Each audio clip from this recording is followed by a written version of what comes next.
You're watching Loudmouths.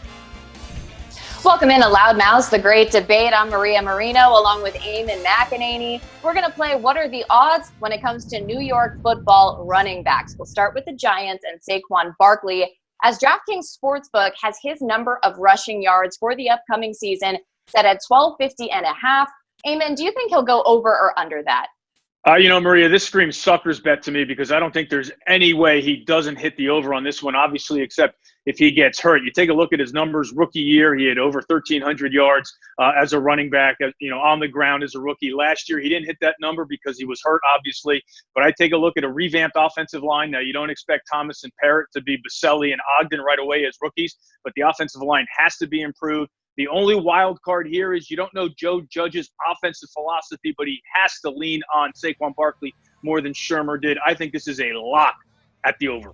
I agree with you, Eamon. I would pick the over as well. We have to remember that when healthy, Saquon Barkley is really as consistent as they come. He's obviously young, and he is that workhorse type running back. You have to think as well with a more experienced Daniel Jones and hopefully, as you said, an improved O-line, that he will hit that over.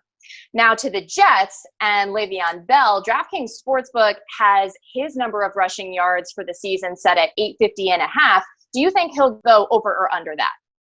This is a little bit trickier, obviously, because you just don't know how much Adam Gase really wants to put on Le'Veon Bell's plate in the running game. So I'm going to go under. Yes, obviously the Jets addressed the offensive line with Mekhi Becton in the draft, but they also brought in Frank Gore. So I think that might take some touches away from Le'Veon Bell. I just think Adam Gase knows his future is based on Sam Darnold and the passing game. So I think he's going to lean on the quarterback more than Le'Veon Bell. So I'm taking the under. I hear what you're saying, Eamon, and it's a risky proposition, but I actually think Le'Veon Bell should go over that number. It is risky because Adam Gase seems hell-bent on containing Le'Veon Bell, but this is a guy that would typically hit 1,000 rushing yards easy. You have to think that Sam Darnold is going to be healthier than he was last year, and that the offensive line is going to be less porous. And as far as Frank Gore is concerned, he may limit the touches of Le'Veon Bell, but I think overall the offense will be opened up. So I think he can hit that number.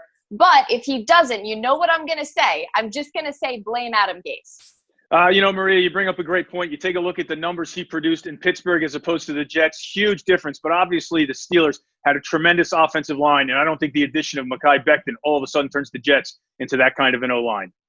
Fair enough, Eamon. Well, good to be with you. Thanks for joining us here on Loudmouths, the great debate. Stay safe, and we'll see you next time.